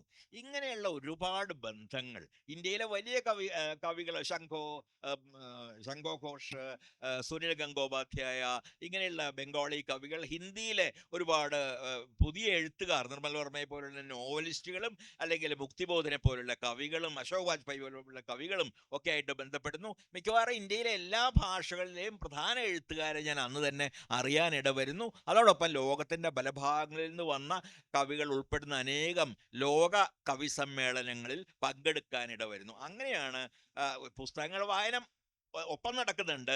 ഈ ഇന്ത്യൻ കവിതയും ലോക കവിതയും ഒക്കെ ആയിട്ട് ഞാൻ കൂടുതൽ അടുത്ത് ബന്ധപ്പെടുകയും ആളുകളെ തന്നെ അറിയാനും പരിചയപ്പെടാനും തുടങ്ങുകയും ഒക്കെ ചെയ്യുന്നത് എന്ന് പറയാം. എനിക്ക് തോന്നുന്നത് ഈ ഒരു ലോക കവിതയുടെ ഇപ്പോൾ മാഷെ പറ്റി പലപ്പോഴും പലരും പറയുമ്പോൾ ഈ ലോക കവി എന്ന് പറയുന്ന ഒരു ടേം ഉപയോഗിക്കുന്നത് ഞാൻ കേട്ടിട്ടുണ്ട്. പക്ഷേ അങ്ങനെയൊക്കെ പറയുമ്പോഴും മാഷ് ആത്യന്തികമായി കവിത എഴുതുന്നത് ഇംഗ്ലീഷിൽ ലേഖനങ്ങളും അല്ലെങ്കിൽ അങ്ങനത്തെ സാധനങ്ങൾ എഴുതിയിട്ടുണ്ടെങ്കിലും കവിത എഴുതുന്നത് മലയാളത്തിലാണ് എന്നുള്ളതാണ് ഞാൻ മനസ്സിലാക്കുക. ഇംഗ്ലീഷിൽ എഴുതിയിട്ടില്ല എന്ന് തോന്നുന്നു. ഈ ജീത്ത് എഡിറ്റ് ചെയ്തിട്ടുള്ള ആ ബുക്കിൽ ഇംഗ്ലീഷ് കവി എന്നുള്ള രീതിയിൽ മാഷെ വെച്ചിട്ടുണ്ടെങ്കിലും എനിക്ക് തോന്നുന്നു മാഷ് മലയാളത്തിലാണ് എഴുതിയിട്ടുള്ളത്. അപ്പോൾ ഈ ഒരു ഷിഫ്റ്റ്, അതായത് ഭാഷാപരമായിട്ടുള്ളൊരു ഷിഫ്റ്റ് എങ്ങനെയാണ് മാഷക്കത് നടക്കാതെ പോയത്? എനിക്ക് തോന്നുന്നത് കമലാദാസനൊക്കെ അവർ ചോദിക്കുന്ന ഒരു സാധനമുണ്ട്. അപ്പോൾ ഒരിക്കലും എനിക്ക് തോന്നുന്നത് പി രവീന്ദ്രനാണ് തോന്നുന്നു ഇന്ത്യൻ ലിറ്ററേച്ചറിൽ in which language do you think എന്ന് ചോദിക്കുമ്പോൾ I'm afraid I think in English എന്ന് പറയുന്ന ഒരു സാധനമുണ്ട്. അപ്പോൾ ഈ ഇംഗ്ലീഷിൽ ചിന്തിച്ചു തുടങ്ങി. അപ്പോൾ എനിക്ക് തോന്നുന്നത് ഞാനൊരു സമയത്തൊരു ഷിഫ്റ്റ് ഉണ്ടായിരുന്നു, ഒരു ഭാഷാപരമായിട്ടുള്ള ഒരു ഷിഫ്റ്റ്. കുറേശ്ശെ അത് തന്നെ ചില വരികൾ ഇംഗ്ലീഷിലും ചില വരികൾ മലയാളത്തിലും തന്നെ വരുന്നത് അങ്ങനെ ഉണ്ടായിട്ടുണ്ടോ? ഇല്ല എന്നാണ് സുചിന്തിതമായ ഉത്തരം. കാരണം എൻ്റെ ഓർമ്മകൾ മലയാളത്തിലാണ്, എൻ്റെ അനുഭവങ്ങൾ പല ഭാഷകളിലുള്ള ആളുകളുമായിട്ട് ബന്ധപ്പെട്ടിട്ടുണ്ടെങ്കിലും എൻ്റെ അനുഭവങ്ങൾ വാസ്തവത്തിൽ മലയാളത്തിലാണ്. എൻ്റെ ആദ്യ ഭാഷ, ജനിച്ച മുതലുള്ള ആദ്യ ഭാഷ മലയാളമാണ്. അതുകൊണ്ട് വളരെ സ്വാഭാവികമെന്ന പോലെ എനിക്ക് കവിതകൾ ഉണ്ടാവുന്നത്, അത് കവിതയിലെ വരികളായാലും ബിംബങ്ങളായാലും അതിൻ്റെ കവിതയുടെ ഛന്ദസ്സുകളായാലും ഉപമകളായാലും രൂപകങ്ങളായാലും ഇവയൊക്കെ തന്നെ സ്വാഭാവികമായും മനസ്സിൽ വരുന്നത് മലയാള ഭാഷയിലാണ്. അതുകൊണ്ട് കവിതയിൽ ഞാൻ ഉടനീളം മലയാളം പിന്തുടർന്ന ഒരാളാണ്. പക്ഷെ ഒരു കാലത്ത് നിങ്ങളിൽ ചിലർക്ക് അറിയാവുന്നത് പോലെ പല ആളുകളും എൻ്റെ പേരൊക്കെ കേട്ട് മറ്റ് പ്രദേശങ്ങളിൽ നിന്ന് അറിഞ്ഞ ആളുകൾ ഞങ്ങൾക്ക് കുറച്ച് കവിതകൾ ഇംഗ്ലീഷിൽ കിട്ടിയാൽ വേണ്ടില്ല എന്ന് ചോദിക്കാൻ തുടങ്ങി. ചില മാസികകളും വാരികകളും ഒക്കെ എഡിറ്റ് ചെയ്യുന്ന ആളുകൾ പല ഔട്ട്ലുക്ക് ഉൾപ്പെടെയുള്ള മാസികകളിലൊക്കെ എൻ്റെ കവിതകൾ വന്നിട്ടുണ്ട്. ഔട്ട്ലുക്ക് അങ്ങനെ കവിത പ്രസിദ്ധീകരിക്കാത്ത കാലത്ത് ഒരു കവിത വേണമെന്ന് പറഞ്ഞ് മേടിച്ചതാണ്. അപ്പം അങ്ങനെ ഇംഗ്ലീഷിൽ എഴുതാൻ, ഇംഗ്ലീഷിൽ പരിഭാഷ ചെയ്യാൻ ഞാൻ പ്രേരിപ്പിക്കപ്പെട്ടത് അങ്ങനെയാണ്. ചില മാസികകളുടെ ആവശ്യം പ്രമാണിച്ച് പതുക്കെ പതുക്കെ എൻ്റെ ചില കവിതകൾ ഇംഗ്ലീഷിൽ പരിഭാഷ ചെയ്യാൻ പറ്റും എന്ന് തോന്നിയ കവിതകൾ, അല്ലെങ്കിൽ പരിഭാഷ ചെയ്താലും അതിൻ്റെ സത്ത ഏറെയൊന്നും ചോർന്നു പോവുകയില്ല എന്ന് തോന്നിയ കവിതകൾ ഞാൻ ഇംഗ്ലീഷിലേക്ക് മൊഴി മാറ്റി തുടങ്ങി. അതിനു മുമ്പ് ചിലർ പരിഭാഷകൾ ചെയ്തിരുന്നു, പക്ഷെ അതൊന്നും എനിക്കത്ര തൃപ്തികരമായിരുന്നില്ല. അവർ ചെയ്ത കവിതകൾ തന്നെ ഞാൻ സ്വയം ചെയ്തപ്പോൾ എനിക്ക് അത് ശരിയാവണമെന്നില്ല. എനിക്ക് തോന്നി ഇത് കുറെ കൂടി വിശ്വസ്തമാണ്, കുറെ കൂടി സത്യസന്ധമാണ്, കുറെ കൂടി മലയാള കവിതയുടെയും ഇംഗ്ലീഷ് കവിതയുടെയും ആത്മാവ് ഉൾക്കൊള്ളുന്നതാണ് എന്ന് തോന്നി. അങ്ങനെ അത് തുടർന്നു പോന്നു. അത്ഭുതകരമായ കാര്യം, എൻ്റെ കവിതകളുടെ ഏതാണ്ട് 800 പേജ് എങ്കിലും ഇംഗ്ലീഷിൽ ഇപ്പോൾ ഉണ്ട് എന്നതാണ്. 12 പുസ്തകങ്ങൾ ഇംഗ്ലീഷിലുണ്ട്. ഇതെല്ലാം മലയാള കവിതകളുടെ പരിഭാഷകളാണ്. ഒരു കവിതയും അതുകൊണ്ടാണ് ഇപ്പം ജീത്തിൻ്റെ പുസ്തകത്തെ പറ്റി മാത്രമല്ല, മലയാളത്തിൽ വന്ന ഇംഗ്ലീഷിൽ കഴിഞ്ഞൊരു 20 കൊല്ലത്തിൽ വന്ന എല്ലാ ഇന്ത്യൻ ഇംഗ്ലീഷ് കവിതയുടെ സമാഹാരങ്ങളിലും എൻ്റെ കവിതകളുണ്ട്. അപ്പോൾ ഞാൻ ചോദിക്കുന്നുണ്ട് ജീത്ത് തയ്യലിന് ഉൾപ്പെടെയുള്ള ആളുകളോട് ചോദിക്കുന്നുണ്ട്, എഡിറ്റർമാരാണ് അവർ, നിങ്ങളെല്ലാം എൻ്റെ കവിത ഉൾപ്പെടുത്തുന്നത്, ഞാൻ മലയാള കവിയല്ലേ? അങ്ങനെയല്ല മാഷ്, ഞങ്ങൾ കാണുന്നത് ഞങ്ങളുടെ കൂടി സംഘത്തിൽപ്പെട്ട ഒരാളായിട്ടാണ്. കാരണം സ്വയം പരിഭാഷ ചെയ്യുന്ന ഒരു കവി ആയതുകൊണ്ട് അത് ഇംഗ്ലീഷിൽ എഴുതുന്നതിന് തുല്യമാണ്. അതുകൊണ്ട് ഇന്ത്യൻ ഇംഗ്ലീഷ് കവിതയുടെ കോർപ്പസിൻ്റെ അതിൻ്റെ ശരീരത്തിൻ്റെ ഒരു ഭാഗമാണ് താങ്കളുടെ കവിതയും എന്നാണ് എല്ലാ എഡിറ്റർമാരും എനിക്ക് നൽകിയിട്ടുള്ള ഉത്തരം. ശരിയാണ്, ഇംഗ്ലീഷിൽ ഞാൻ എഴുതിയിട്ടുണ്ട്. അത് പ്രധാനമായി ലേഖനങ്ങളുടെ 5 ലേഖന സമാഹാരങ്ങൾ എൻ്റെതായിട്ട് ഇംഗ്ലീഷിലുണ്ട്. 12ഓളം നേരത്തെ പറഞ്ഞ പോലെ കവിതാ പരിഭാഷകളുടെ സമാഹാരങ്ങളുണ്ട്. അതേസമയം ഞാൻ ഇങ്ങോട്ട് തർജ്ജമയും കുട്ടിക്കാലത്ത് ആരംഭിച്ചതാണ്. ഞാൻ ആരംഭിക്കുന്നത് റൂമിയിൽ നിന്നൊക്കെയാണ്, സ്കൂളിൽ വെച്ചുള്ള കവിത. അവിടെ ഈ തത്വചിന്തയുടെയൊക്കെ പ്രശ്നം വീണ്ടും വരുന്നുണ്ട്. ഒമർ ഖയ്യാമിൻ്റെയും റൂമിയുടെയും ഒക്കെ കവിതകൾ ഇംഗ്ലീഷ് വഴി മലയാളത്തിലേക്ക് പരിഭാഷ ചെയ്യുകയാണ് സ്കൂൾ മാസികകളിൽ ഒക്കെ ഞാൻ ചെയ്തിരുന്ന ഒരു കാര്യം. പിന്നീട് ഷെല്ലിയുടെയും വേർഡ്സ്വർത്തിൻ്റെയും ബൈറൻ്റെ ഒക്കെ കവിതകൾ വൃത്തങ്ങളിൽ തന്നെയാണ് അതൊക്കെ ചെയ്തിരുന്നത്. അങ്ങനെയുള്ള കവിതകൾ കോളേജിൽ വെച്ച് ചെയ്യാൻ തുടങ്ങി. അത് വലിയൊരു സൗകര്യമായി മാറി. ഞാനത് പഠിപ്പിക്കാൻ തുടങ്ങിയത് കൊടുങ്ങല്ലൂർ കുഞ്ഞുകുട്ടൻ തമ്പുരാൻ കോളേജിൽ. അത് തുടങ്ങിയത് വളരെ വൈകിട്ട്, എല്ലാ കോളേജും തുറന്നു കഴിഞ്ഞിട്ട് 1 കൊല്ലം കഴിഞ്ഞിട്ടാണ് തുടങ്ങിയത്. അതുകൊണ്ട് അവിടെ വന്നു ചേർന്നിരുന്ന പല ആളുകളും എന്നെക്കാളും മുതിർന്നവരായിരുന്നു, എൻ്റെ വിദ്യാർത്ഥികൾ. എന്നെ അനിയ എന്ന് വിളിക്കാവുന്ന തരത്തിലുള്ള ആളുകളായിരുന്നു. കാരണം പഠിപ്പ് നിർത്തിയിരുന്ന ആളുകളൊക്കെ ആയിരുന്നു. കോളേജിൽ പഠിക്കേണ്ട തിരുവഞ്ചാലം, അടുത്ത കോളേജ് വന്നപ്പോൾ ഇവിടെ ചേരാമെന്ന് കരുതി വന്നു. അപ്പോൾ അവർക്ക് ഇംഗ്ലീഷിൽ നേരിട്ട് പറഞ്ഞാൽ പലതും മനസ്സിലാവില്ല. അപ്പം ഞാൻ വേർഡ്സ്വർത്തിൻ്റെ ഒരു കവിത പഠിപ്പിക്കുകയാണെങ്കിൽ ആദ്യം തന്നെ അതിൻ്റെ ഒരു മലയാള പരിഭാഷ വായിക്കും. അപ്പോൾ ഏതാണ്ടൊരു ധാരണ. അത് കഴിഞ്ഞിട്ട് പിന്നെ ആ കവിതയിലേക്ക് കടക്കുകയും കവിതയിൽ നിന്ന് കവിതയുടെ തത്വചിന്തയിലേക്ക് കടക്കുകയും ഞാൻ ഉപനിഷത്തൊക്കെ ആയിട്ട് ബന്ധപ്പെടുത്തിയാണ് വേർഡ്സ്വർത്തിനെ പലപ്പോഴും ടിൻഡലാബി ലൈൻസ് ഒക്കെ പഠിപ്പിക്കാറുള്ളത്. അങ്ങനെ, കാരണം ഇന്ത്യൻ തത്വചിന്താ പാരമ്പര്യവുമായി ആഴത്തിലുള്ള ബന്ധം എനിക്കുണ്ട്. ആ തത്വചിന്താ പാരമ്പര്യത്തെക്കുറിച്ചല്ല നമ്മൾ ഇന്ന് ഇന്ത്യ എന്ന് പറയുന്നത്, വേറെ ഏതോ ഇന്ത്യയെക്കുറിച്ചാണ്. പക്ഷേ എൻ്റെ ഇന്ത്യ എന്ന് പറയുന്നത് അതിൽ ഉപനിഷത്തുകളുണ്ട്, വലിയ തത്വചിന്ത വാഗ്വാദങ്ങളുണ്ട്, അതിൽ യുക്തിവാദത്തിൻ്റെ ധാരകളുണ്ട്, അജ്ഞേയവാദമുണ്ട്, പലതരത്തിലുള്ള വലിയൊരു ദാർശനിക പാരമ്പര്യം നമുക്കുണ്ട്. വലിയ മഹത്തായ കവിതയുടെ ഒരു പാരമ്പര്യം, നാടകത്തിൻ്റെ എല്ലാം ഉള്ള ഒരു നാടാണ് ഇന്ത്യ. ആ തരത്തിൽ ഉള്ള ഒരു ഇന്ത്യയെക്കുറിച്ച് എനിക്ക് അഭിമാനമുണ്ട്. ഉണ്ടാക്കപ്പെട്ട ഒരു ഭൂതകാലത്തെക്കുറിച്ചല്ല, ശരിക്കുണ്ടായിരുന്ന ഒരു ഭൂതകാലത്തെക്കുറിച്ചുള്ള അഭിമാനം പുലർത്തുന്ന ഒരാളാണ്. അതുകൊണ്ട് ആ രീതിയിലുള്ള കൃതികളെയൊക്കെ പലപ്പോഴും ഓർമ്മിച്ചുകൊണ്ടാണ് ഈ ടിൻഡൻ ആബി ലൈൻസ് ഒക്കെ പഠിപ്പിക്കുക. അതിൽ അദ്ദേഹം നിശ്ചേഷ്ടനായി ഏതാണ്ട് തപസ്സിലെന്ന പോലെ ഇരിക്കുന്ന ഒരു ഘട്ടം വരുന്നുണ്ട് വേർഡ്സ്വർത്തിൻ്റെ ടെൻഡേൺ ആബി ലൈൻസിൽ.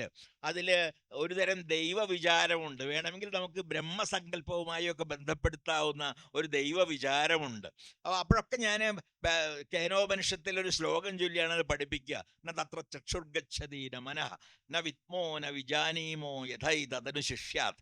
അതായത് അതിനെ കാണാൻ പറ്റില്ല, അതിനെ കേൾക്കാൻ പറ്റില്ല, അതിനെ അറിയാൻ പറ്റില്ല, അതിനെ അറിയിക്കാൻ പറ്റില്ല.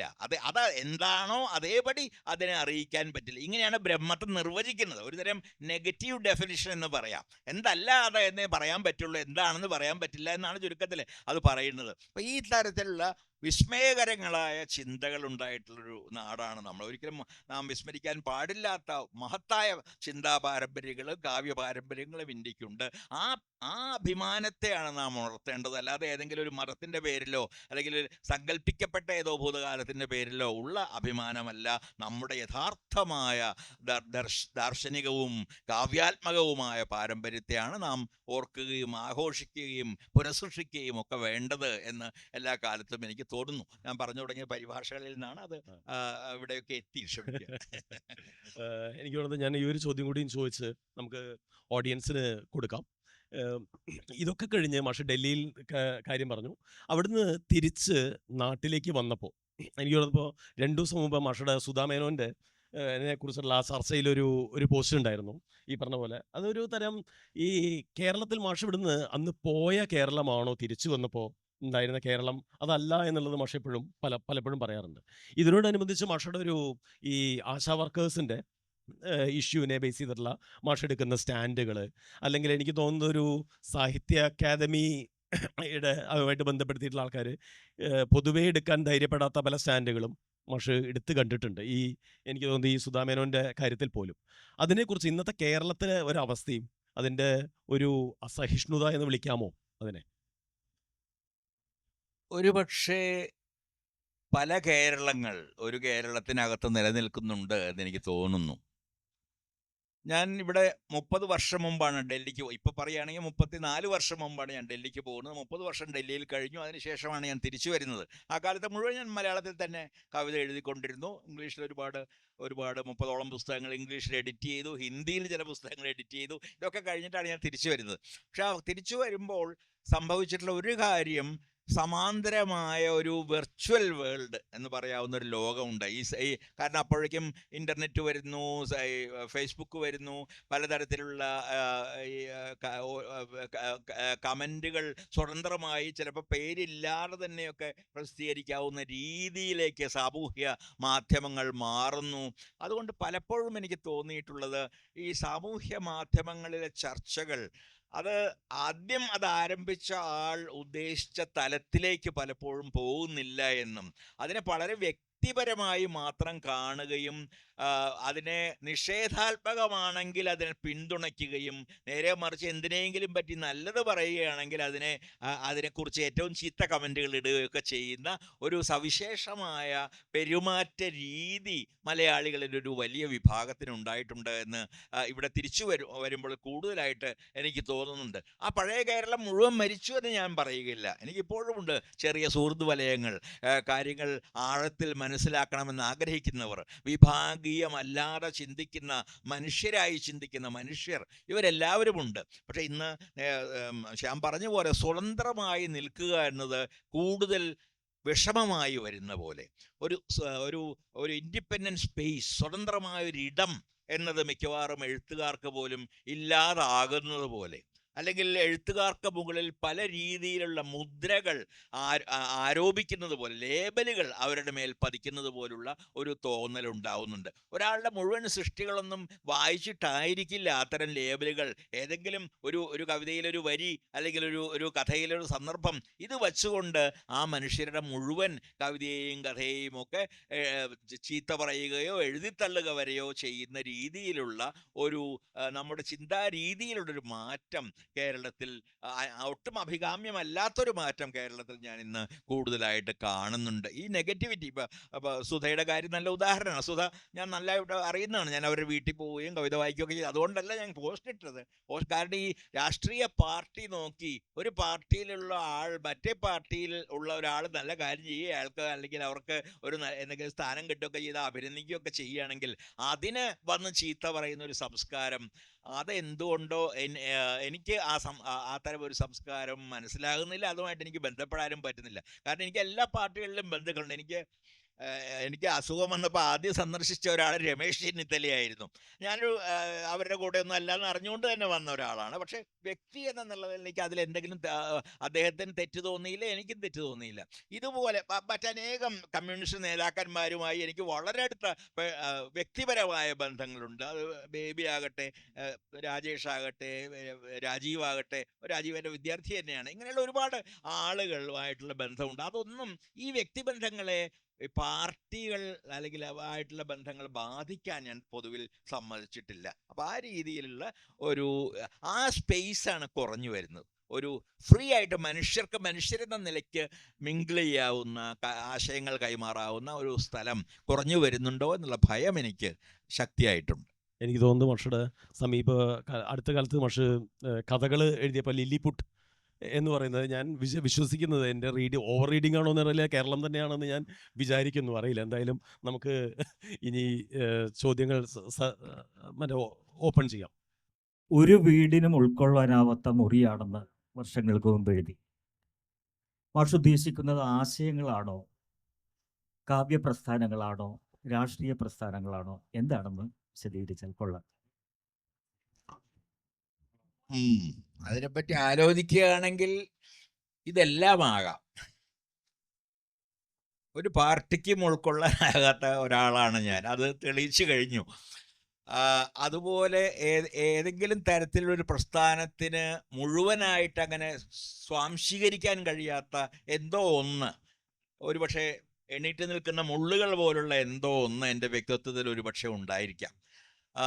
ചില കാര്യങ്ങൾ, അനീതികൾ കാണുമ്പോൾ അത് ആര് ചെയ്താലും യോജിക്കാൻ കഴിയാത്ത ഒരു മനസ്സ് ആണ് വളരെ കാലം കൊണ്ട് ഞാൻ വളർത്തിയെടുത്തിട്ടുള്ളത്. അത് ചെയ്തത് ആരാണ് എന്ന് നോക്കി അതിനെ ന്യായീകരിക്കുകയോ അതിനെ എതിർക്കുകയോ അല്ല, ചെയ്തത് എന്താണ് എന്ന് നോക്കി അതിനെ ഉയർത്തിപ്പിടിക്കുകയോ അല്ലെങ്കിൽ അതിനെ എതിർക്കുകയോ ചെയ്യുന്ന ഒരു രീതിയാണ് ഞാൻ ജീവിതത്തിൽ ഉടനീളം തന്നെ വാസ്തവത്തിൽ പുലർത്തി പോന്നിട്ടുള്ളത്. ആ ഒരു വിശാലമായ അർത്ഥം കൂടി അതിനുണ്ട്. ഒരു വീടിന് ഉൾക്കൊള്ളാനാകാത്ത ഒരു മുറിയാണ് ഞാൻ എന്നതിൽ.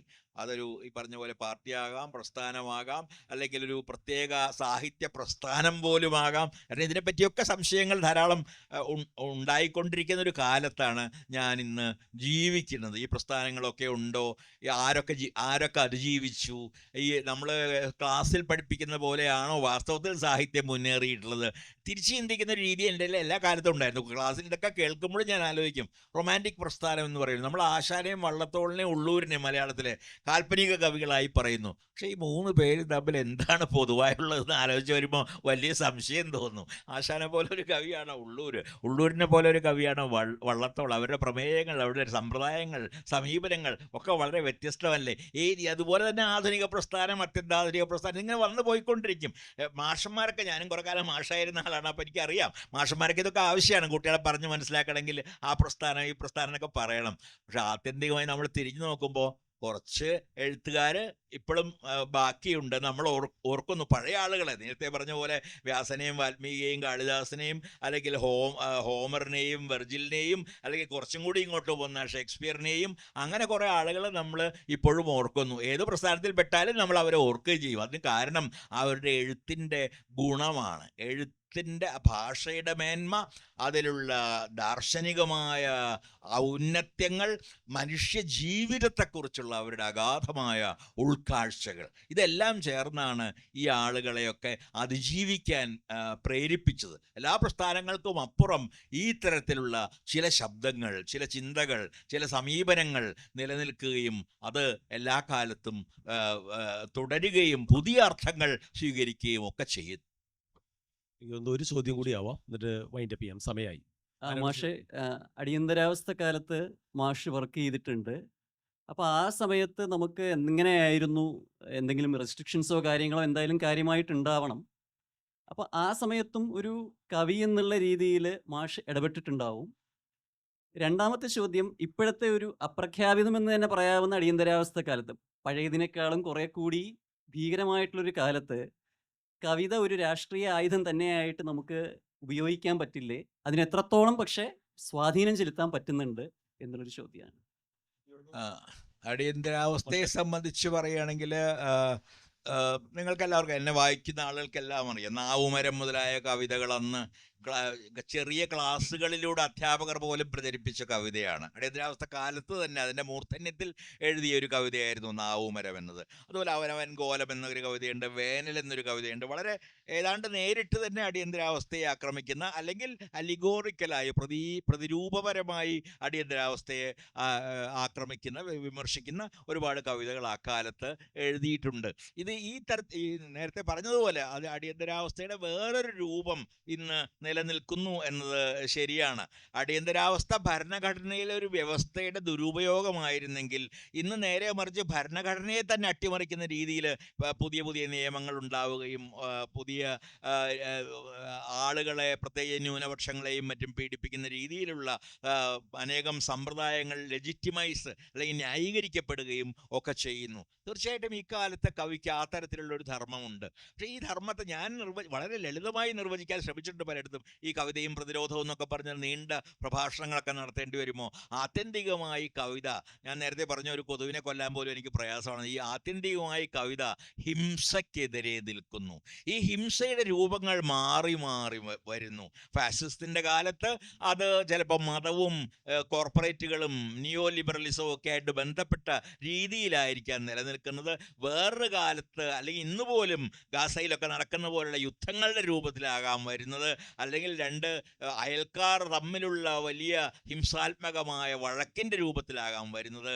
ഹിംസ എവിടെ നിന്ന് ഏത് രൂപത്തിൽ വരുന്നു എന്ന് പറയാൻ കഴിയും. അപ്പോൾ ആത്യന്തികമായി ഈ കവിത നിർവഹിച്ചു പോന്നിട്ടുള്ളതും നിർവഹിക്കേണ്ടതുമായ ധർമ്മങ്ങളിലൊന്ന് മാ നിഷാദ, അരുത് കാട്ടാള എന്ന് പറയുക തന്നെയാണ്. അത് കരയുന്നവൻ, എൻ്റെ ആ ഗോത്രം എന്നുള്ള കവിത അവസാനിച്ചത് ഒറ്റയ്ക്ക് കരയുന്ന ഒരാളുടെ കൂടെ ഈ ഞങ്ങളുടെ ഗോത്രത്തിലെ ആരെങ്കിലും ഉണ്ടാവും എന്നാണ്. അപ്പോൾ കവിതയെക്കുറിച്ചുള്ള ഒരു ഇന്ത്യൻ നിർവചനം രുദിതാനുസാരി എന്നാണ്. കരയുന്നവനോടൊപ്പം അല്ലെങ്കിൽ കരച്ചിലിനോട് ഒപ്പം നിൽക്കുന്നയാളാണ് കവി. അപ്പോൾ അതുകൊണ്ട് എല്ലാ കാലത്തും ഇപ്പോൾ രാഷ്ട്രീയം എന്ന് പറയുമ്പോൾ അതൊരു പാർട്ടി രാഷ്ട്രീയം മാത്രമല്ല, അതിൽ പലതരം രാഷ്ട്രീയം. അതിൽ പുരുഷാധിപത്യത്തിനെതിരായ സ്ത്രീയുടെ രാഷ്ട്രീയമുണ്ട്, പ്രകൃതിക്കെതിരായ അമിതമായ ഹിംസയ്ക്കെതിരായ പരിസ്ഥിതിയുടേതായൊരു രാഷ്ട്രീയമുണ്ട്. അതിൽ നിശ്ചയമായും പലതരത്തിലുള്ള ഏകാധിപത്യങ്ങൾക്കും സമഗ്രാധിപത്യങ്ങൾക്കും എതിരായ സ്വതന്ത്ര മനുഷ്യൻ്റെ രാഷ്ട്രീയവുമുണ്ട്. ഈ അർത്ഥത്തിൽ രാഷ്ട്രീയം കവിതയുടെ ഒരു അവിഭാജ്യമായ ഭാഗവും ധർമ്മവുമാണ് എന്നാണ് ഞാൻ കരുതുന്നത്. അല്ല സാർ, പെട്ടെന്നൊരു ചോദ്യം. സാർ, വലിയ പ്രതീക്ഷയോടുകൂടി തുടങ്ങിയ 80 കാലഘട്ടങ്ങളിൽ തുടങ്ങിയ വലിയ പ്രതീക്ഷയോടുകൂടി തുടങ്ങിയ, സാറിനറിയാം, പ്രത്യയശാസ്ത്രപരമായ ആ പ്രത്യയശാസ്ത്രത്തിന് ഏറ്റ പരാജയം ഏതാണ്ട് തീർന്നെന്ന് തന്നെ പറയാം. വലിയ പ്രതീക്ഷയില്ലാതെ അത് അവസാനിച്ചെന്ന് പറയും. അതിൽ സാറിൻ്റെ ഇപ്പോഴത്തെ ഇത് വെച്ച് നോക്കുമ്പോഴത്തോട്ട് തിരിഞ്ഞു നോക്കുമ്പോൾ, അല്ല ഇപ്പോഴത്തെ കാലഘട്ടം വെച്ച് നോക്കുമ്പോൾ ഒരു ചുരുങ്ങിയ വേടുകൾ ഒന്ന് അറിഞ്ഞാൽ നന്നായിരുന്നു. ഞാൻ എത്തി നിൽക്കുക എന്ന് പറഞ്ഞാൽ 79 വർഷത്തെ ജീവിതവും 60 വർഷത്തെ എഴുത്തും എത്തി നിൽക്കുന്നത് ജനാധിപത്യത്തിലും നല്ല ഒരു രാഷ്ട്രീയ ക്രമം സാധ്യമല്ല എന്നിടത്താണ്. പക്ഷെ ഈ ജനാധിപത്യം എന്തായിരിക്കണം എന്നതിനെക്കുറിച്ചുള്ള സങ്കല്പങ്ങളിലായിരിക്കും സംഘർഷങ്ങൾ വരിക. അത് ഴാക്ക് റാൻസിയെ എന്ന് പറയുന്ന അദ്ദേഹം ഒരു മാർക്സിസ്റ്റ് തന്നെയാണ്, സമീപകാല ചിന്തകനാണ്, ഫ്രാൻസിലുള്ള. അദ്ദേഹം ജനാധിപത്യത്തെ നിർവചിക്കുന്നത് അദൃശ്യരായവരെ ദൃശ്യരാക്കുകയും കേൾക്കാത്ത ശബ്ദങ്ങൾ കേൾപ്പിക്കുകയും ചെയ്യുമ്പോഴാണ് ജനാധിപത്യമാകുന്നത് എന്നാണ്. നാം കാണുന്നില്ല, പഞ്ചായത്ത് മുതൽ പാർലമെൻറ്റ് വരെ സ്ത്രീകളെ നാം അപൂർവമായേ കാണുന്നുള്ളൂ, അല്ലെങ്കിൽ ട്രാൻസ്ജെൻഡർ മനുഷ്യരെ നാം അപൂർവമായേ കാണുന്നുള്ളൂ, ദരിദ്രരെ നാം അപൂർവമായേ കാണുന്നുള്ളൂ, ദളിതരെയും ആദിവാസികളെയും നാം അപൂർവമായേ കാണുന്നുള്ളൂ. ഇപ്പോഴാകട്ടെ നമ്മുടെ മതന്യൂനപക്ഷങ്ങളെപ്പോലും നാം അത്യപൂർവമായേ കാണുന്നുള്ളൂ.